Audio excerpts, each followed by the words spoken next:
guys, Kyle the Death Knight of Anime here, bringing you my review for Dragon Ball Super episode 113. And oh my golly, what an episode this was. It was Kale and Caulifla going up against Goku. That was the majority of what happened. That was like 99.9% of this episode, pretty much. And yeah, just seeing this fight in general was just amazing. But okay, so let's get to the beginning of the episode because jumping right off the bat, the episode jumps right into the Goku and versus Caulifla fight, and when that happened, I was like, wait, was there some content cut again?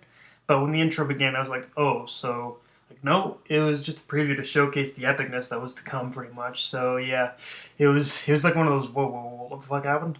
So yeah. But yeah, so it was just a preview or something, or I don't know what it was, but yeah, it was just a preview, I suppose, for the episode, and then it cut right into the intro, and then we got back into the episode after that. So and you know, I think a lot of people will be saying that this is one of those episodes that, okay, we definitely have room to probably question if this is the right time for Goku to be training people. But considering we know the dire situation Universe 6 is in, I think it's something we can definitely let slip. Especially since they're one of the few universes other than the main one we don't want to see get erased. I mean, like all the universes we didn't want, like with Universe 10 already getting erased, at least, like we can all agree that with Universe 10 getting erased, that there was a very few amount of universes left that we actually like, that we don't want to see get erased. I think we can all agree on that Universe 6 is one of the few universes that despite how much of a fuckwad Champa is, and I'll get into that in a bit, that Universe 6 definitely has the most potential in terms of the story of Dragon Ball Super, and we don't want to see them get eliminated anything. So yeah, in a way, it's kind of one of those things where even though it could be counted as a little iffy, it is also one of those things where, yes, it is good that both Kale and Caulifla get stronger, especially with Kaba and Hit getting pretty much eliminated out of the tournament. So yeah, with those two being the only true chance left, it's completely fine with them getting stronger, to be honest with you.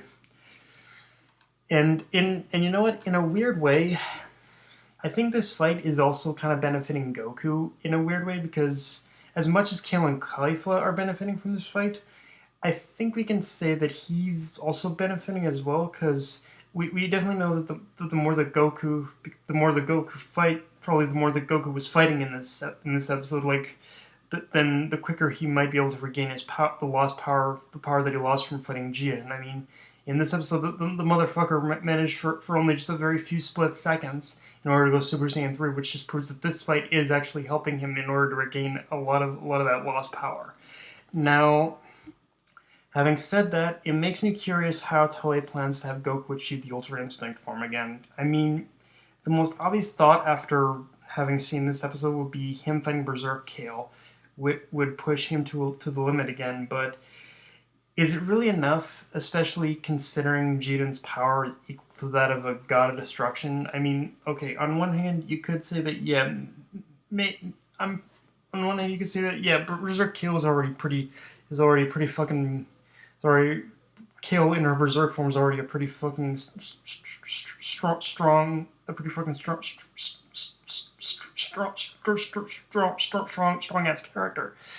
ass character. Kale is a pretty strong ass character in a Berserk form. But the thing is, if it took Jiren less than a flick of his finger in order to calm Kale down in her Berserk form, then is it going to really be enough in order to help bring him back to, in order to help Goku pretty much awaken the Ultra Instinct form again?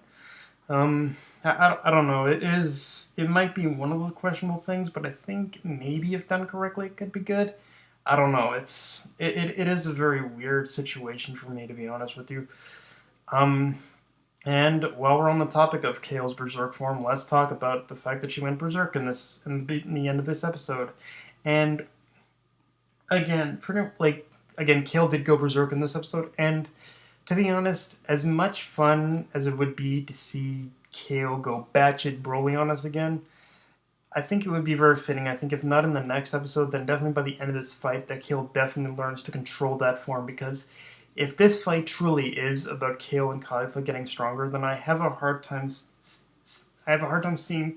I have a hard time seeing Toei not taking advantage of this whole situation and actually using this fight as a means to have Kale actually control her as a means to have Kale have as a means to have Kale actually control her pretty much berserk her immense amount of power and that particular form as well. Like if like in I think it would be really appropriate if this fight did in fact help her control that form. So yeah, I'm just right now I'm just sitting here hoping that by the end of this fight, Kale will, whether win or lose against Goku, Kale will have will have gotten control of her berserk form by from just the end of this fight.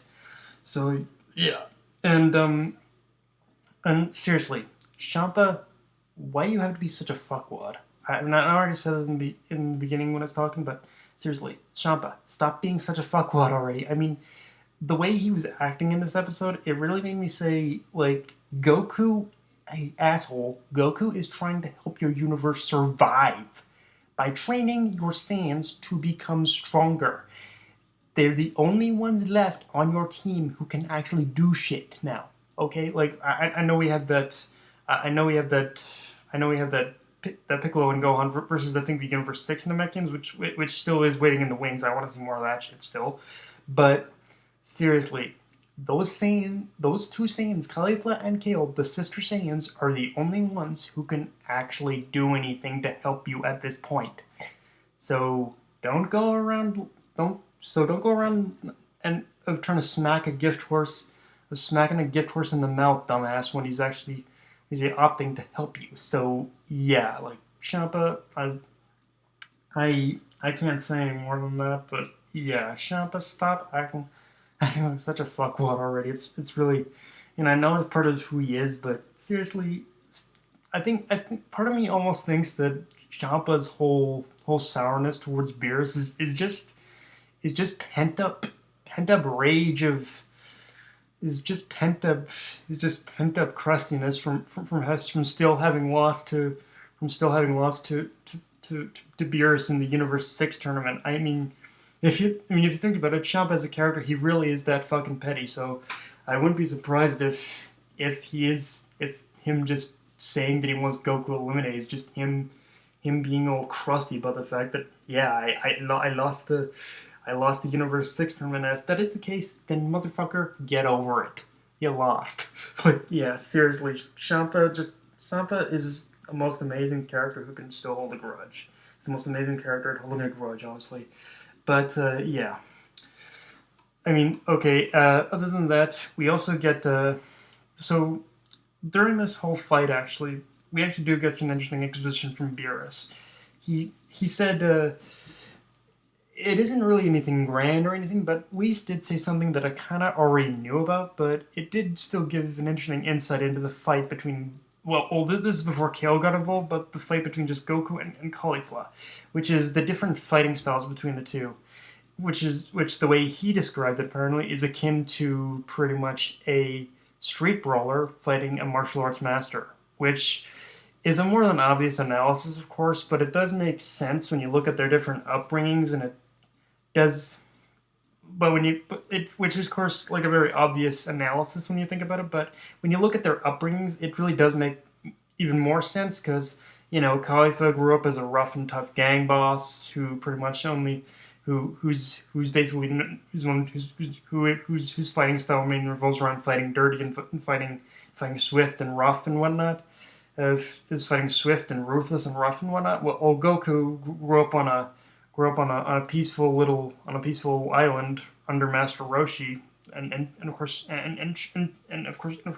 training in the noble style of martial arts, I guess. So, in a way, both these fighting styles have their different strengths and weaknesses in a way. On one hand, Caulifla has probably a bit like I'm not saying she's better than Goku, but she doesn't. I think her way of fighting is a bit more ruthless than Goku. Well, Goku himself probably has more blocking power, seeing as how he did grow up with martial arts pretty much. So yeah, there's that too. And but the other thing is that is the way they fight, and that with Goku and with between Goku and Kale is that Goku is very like despite all the despite how back and forth we've been about Goku's character lately, we do still know that he definitely does value his he does value his teachings under his master Roshi. So he is definitely a lot more honorable in that sense. Where Caulifla and Kale are so are just the punch kind of punch and use any kind of opportunity they can to win. So there's that too. So yeah, it is interesting. It is to see the different parallels, but pretty much between these two fighting styles. Then again, what do I know? I'm probably just overthinking this completely, and I'm just probably overthinking this. And again, I don't know. Maybe I'm just overthinking this fight completely, and not enjoying it just for the pure epicness. Because this whole fight between the three of them was fucking epic, of course. But yeah, it is interesting. There's all these little tidbits, I guess, about the fight, and also one small other thing before I leave is that there's a very nice throwback to Dragon Ball with when we see Goku using the after image technique. Like I don't know if the after image has really been even. I forget if the after image has even been used in Dragon Ball Super up to this point. But if even if it hasn't, it is still a very nice throwback. Just in order to see Toei Animation, and Toriyama do end up remembering or throwing in these little treats from these little treats and little touches from which the OG Dragon Ball days. So yeah, I definitely appreciate that.